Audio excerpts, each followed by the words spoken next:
Welcome to Katie Phillips Scrapbook Designs. I'm Katie, and this is my little crafty haven. I had a change of plans mid-filming, some medical stuff and equipment stuff came up, so instead of what I did before, I'm going to end up switching gears mid-video and building the cover. I'm going to go ahead and cut the mats later. That'll be... next video is going to be the page assembly, so the mats will probably be after that. So be sure to hit the subscribe button and the little notification bell to get notified when those videos go live. I post new videos every Sunday and Wednesday. And I'm going to add the cut information in the lower third, so if you want to craft along with me, that's where that information will be.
initially planned to go ahead and trim all the papers, all the pattern papers and everything for this album.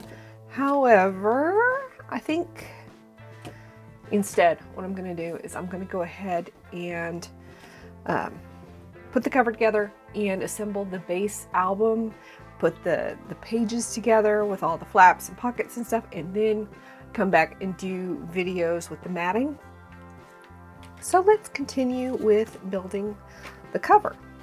So we've got our pieces here, and we've got our 8.5 by 11s. And what I'm going to do is I'm going to put double-sided tape down. That should, I'm going to double check measurements here. You know what? That is going to be pretty close. It's going to be pretty close, but I think we can make this work without, you know what? I think I'm going to go ahead and add one 3-inch piece just to extend, actually 3 inches, 2 inches. I want to be careful where the seam ends up. Well, 2 seams. I want to make sure that they're far enough away from the edges of the spine that it's not going to cause an issue. So let me trim out a 2-inch by 11-inch piece of black cardstock.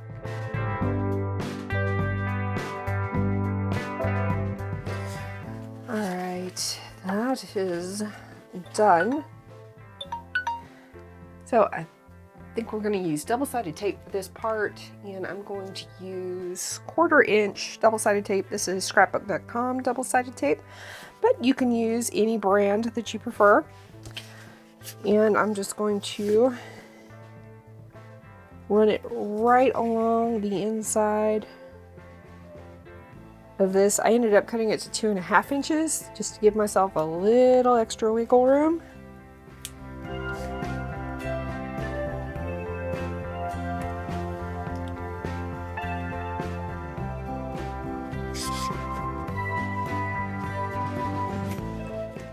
And I'm going to burnish this down just to get rid of any air bubbles.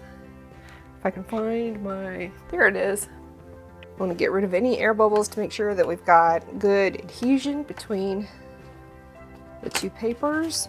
And then I'm just going to pull this little section away here and just kind of fold it over. Sorry if you can hear the dog rattling around in her pen.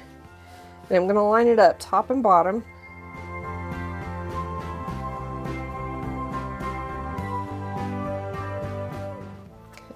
Press that down. It's not completely aligned, but it'll be okay.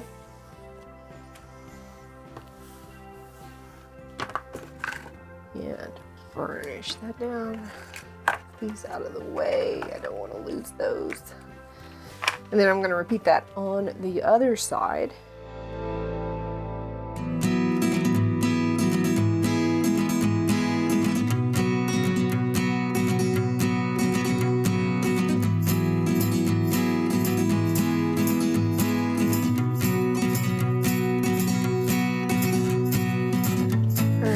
So that's going to give us seams that are right here on the spine, and most of that's going to be covered. And most of this is going to be covered by the matting for the spine, so not too concerned about that.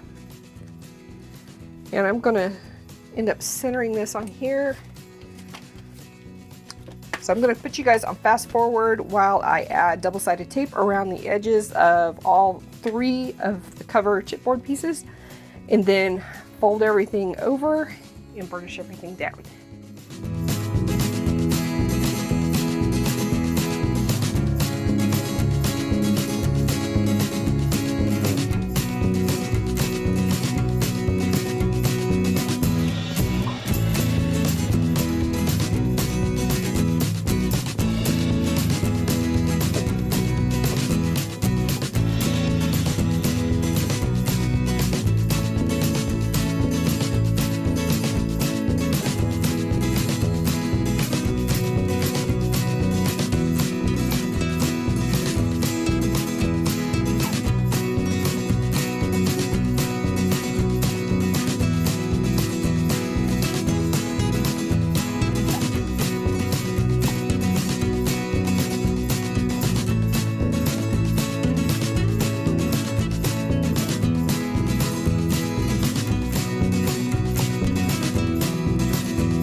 Okay, so y'all might have noticed that when I was assembling it, I used this ruler.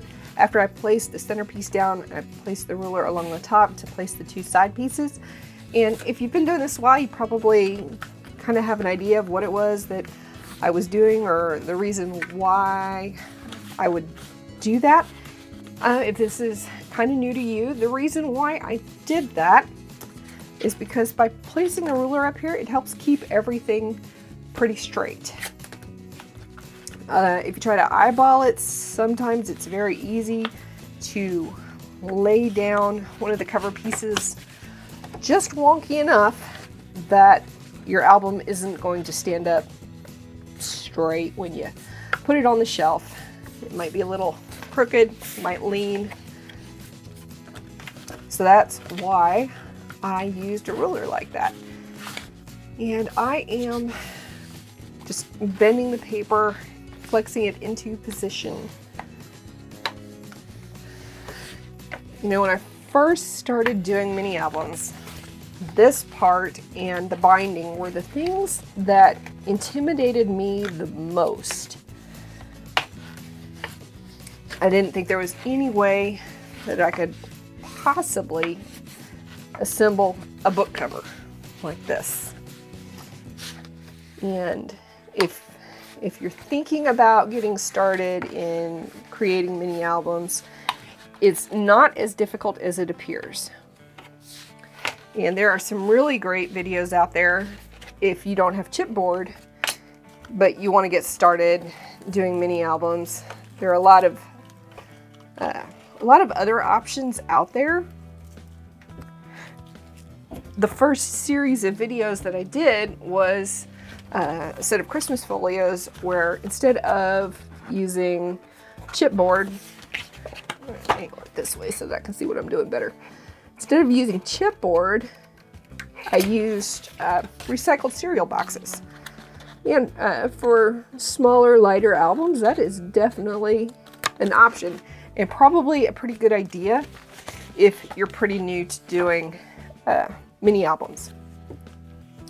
I'm going to hold on to these pieces just in case I've trimmed this a little too short. I forget who I was watching the other day on YouTube, but another mini album scrapbooker who pointed out that if you do trim it too short, you can use these little pieces here to help cover up the chipboard. And it's little things like that that I love discovering on YouTube.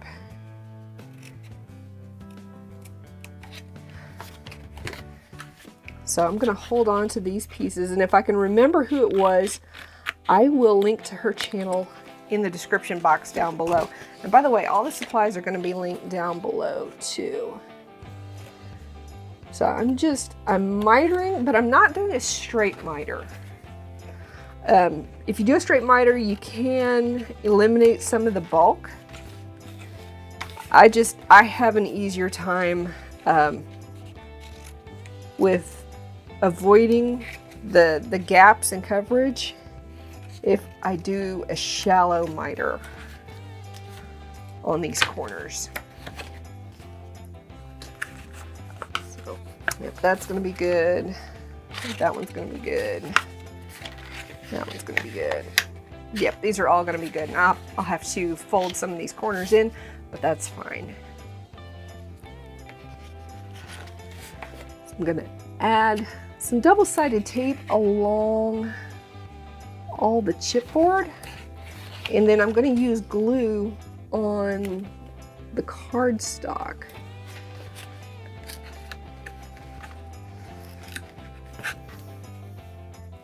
To secure all this down.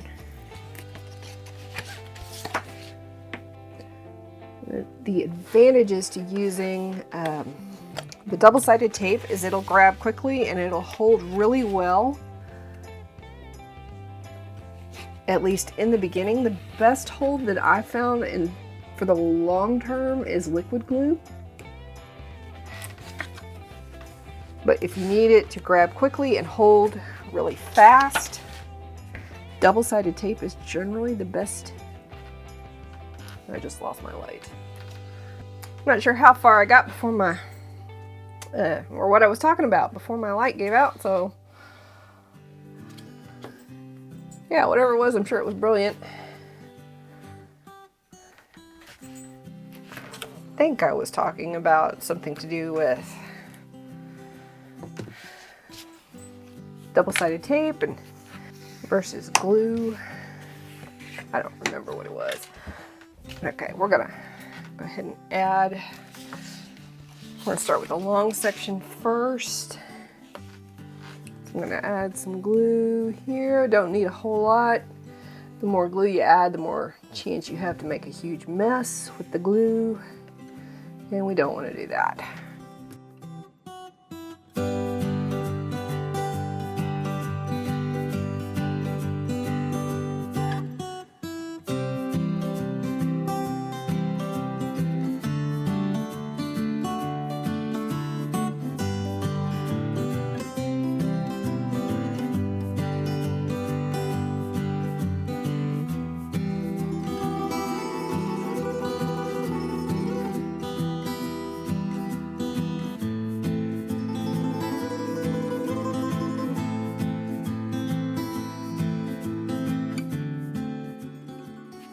And you could always put double-sided tape along the leading edge of the cardstock.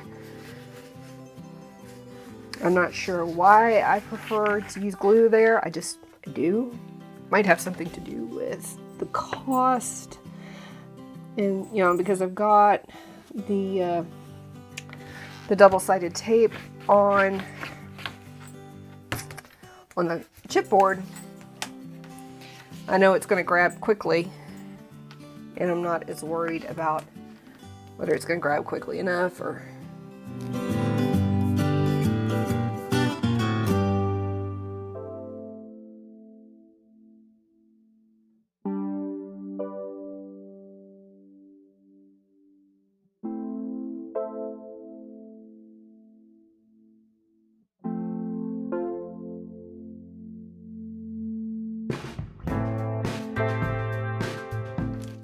So that's the basic album cover. Make sure that's gonna dry really good right there. We're gonna go over it with a mat. And go ahead and bend the cover just to check for any gapping. I don't see any. So that looks good. So now I need to find the interior mats that I cut. I'm pretty sure this is them. Yep. So we're going to go ahead and cover the interior. If you're going to put pockets and such on your cover, you're going to want to, before I go too far, I want to make sure what I'm doing with the cover. Okay, I'm not going to put anything on the interior that's going to require mounting under the matting. So we're just going to go ahead and glue down the mat, and that's going to help seal down all the corners for the cover, help hold everything together. And it's really hard to see because this is black cardstock on black cardstock. But I'm just eyeballing about 1/8 of an inch away from the edge on all sides. And because it's glue, I can just move it around if I need to. For some reason, whenever I'm burnishing things down, they move a little bit. And it's just enough to drive me crazy. You don't have that problem with double-sided tape though.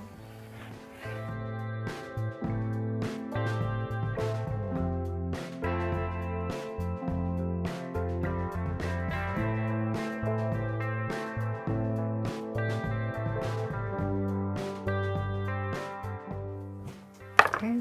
The next thing to do is, this should be the binding. Yeah, I'm pretty sure that's the binding. There we go. Yep, 9 1/4 by 8 1/2. So we're going to score this at 1.5 inches.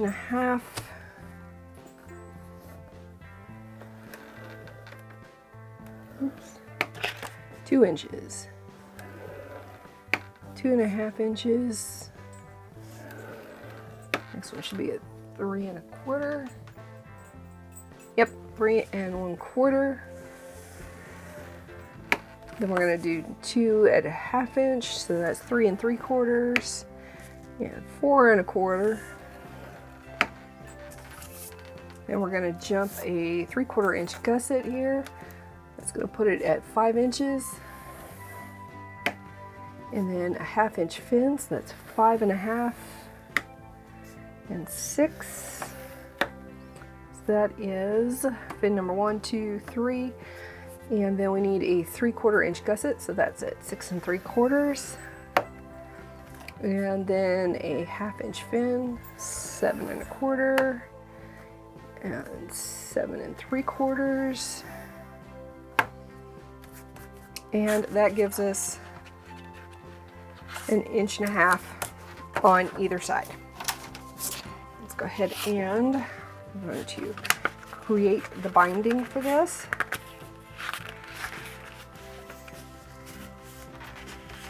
And this is how I do it.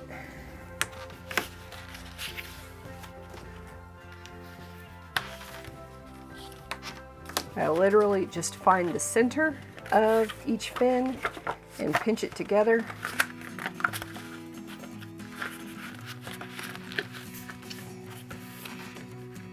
And then crease it in both directions.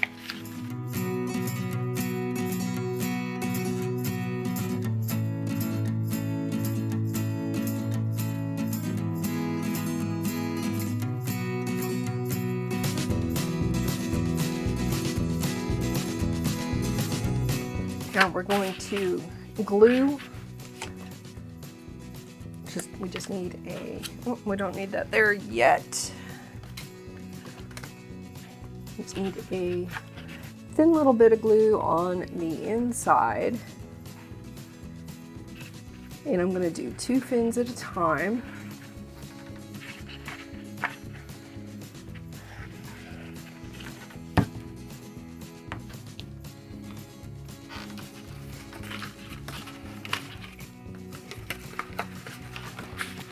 Press those together.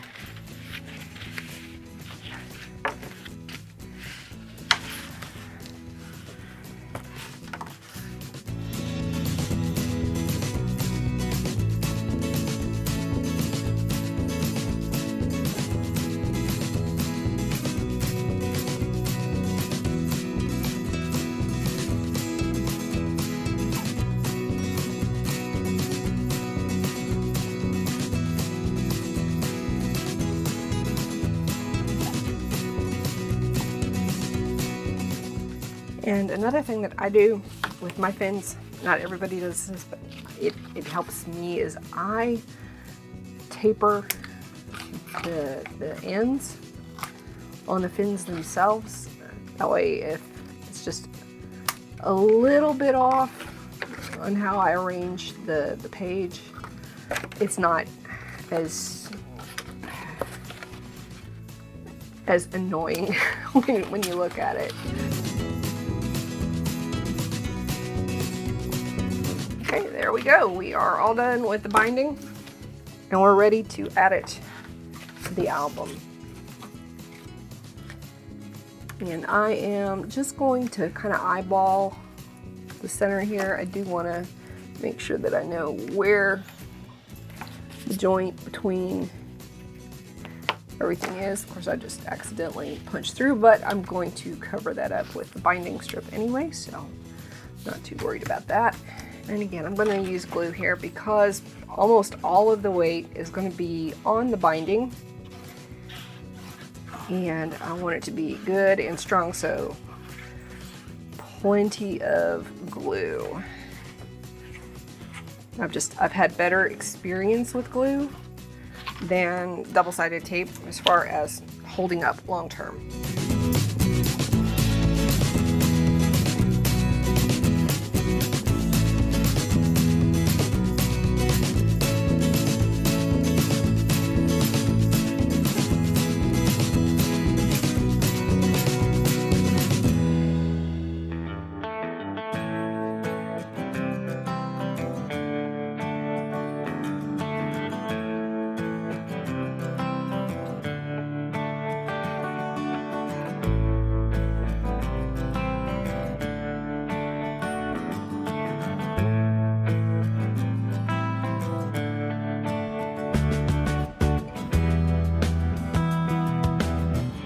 It has been an interesting couple of days. We're going to finish up the inside of the cover, and I'm actually going to have to mat this side in order to finish the interior of the cover. That's okay. So we're going to go ahead, we're going to add a gusseted pocket to the back here. And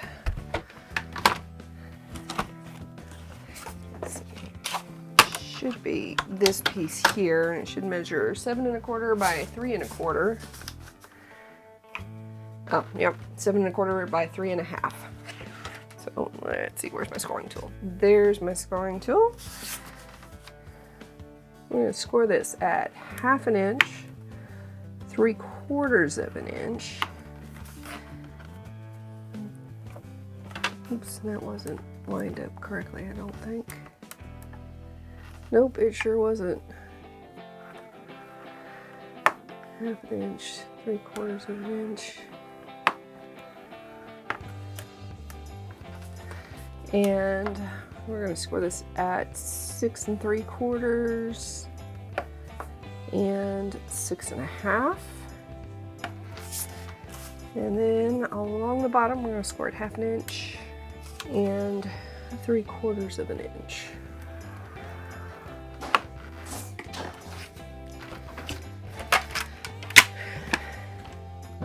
Now for the cat's album, I made a similar pocket, but I didn't gusset it, and I wished that I had, because the notebook that I ended up putting in there was really pretty thick already.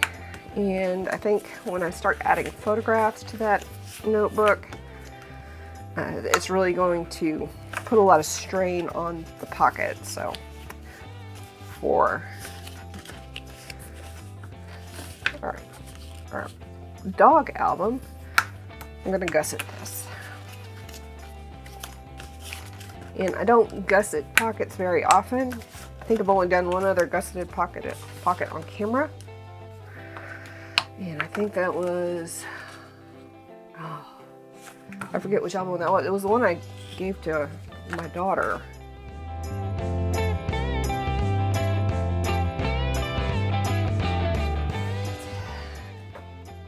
This has been one of the most snake bit recording sessions I have ever done. Because the last couple of times I've sat down to record, I get 2 minutes in and either a battery dies or the memory card fills up. So last night I just pulled all the batteries out of everything, took the memory card out, recharged every battery ever here, and and emptied the memory card. And then when I went to double check the album, I noticed that it was bubbling up right here. So we're going to fix that. I've already pried up one side here, and I'm just going to add some glue in the gaps there and glue that back down. And I apologize if you can hear construction going on in the background, or coffee brewing, because all of that is going on too while I'm recording.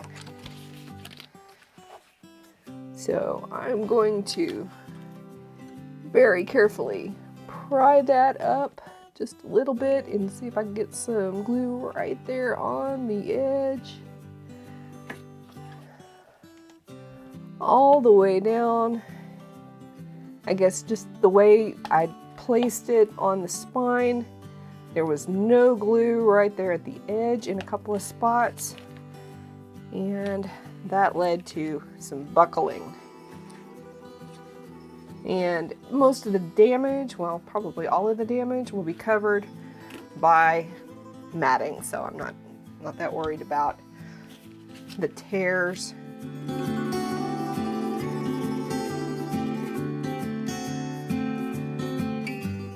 I'm not real worried about the waviness and unevenness, etc. right there. I'm more worried about making sure that it doesn't bubble up here on the spine. And I'm not sure if it recorded me attaching this pocket. Hopefully it did, but just in case it didn't, we added a gusseted pocket yesterday, I'll put the measurements for the pocket down here in the lower thirds. I scored it at 1/2 inch on 3 sides and then 3/4 of an inch on 3 sides. And then after creasing everything for the first 1/2 inch tab, I did a shallow miter, and then the remaining 1/4 inch of the tab, I did a straight 90-degree cut so that we could get, I mean, these corners aren't perfect, but they're pretty close. And they didn't need to be perfect for this album. So we also have a pocket that's going to go on the front cover. So you get that scored, but it's not going to be a gusseted pocket. It's just going to be a straight up pocket. That's the pocket. So we're going to score this at 1/2 inch and 6 1/4. The overall dimensions are 6 3/4 by 3 1/4. So we're going to score the 3 1/4 inch side also at 1/2 inch.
Alright, so the front of the album is assembled. For the next video, we're going to do we're going to do the assembly for the inside of the album.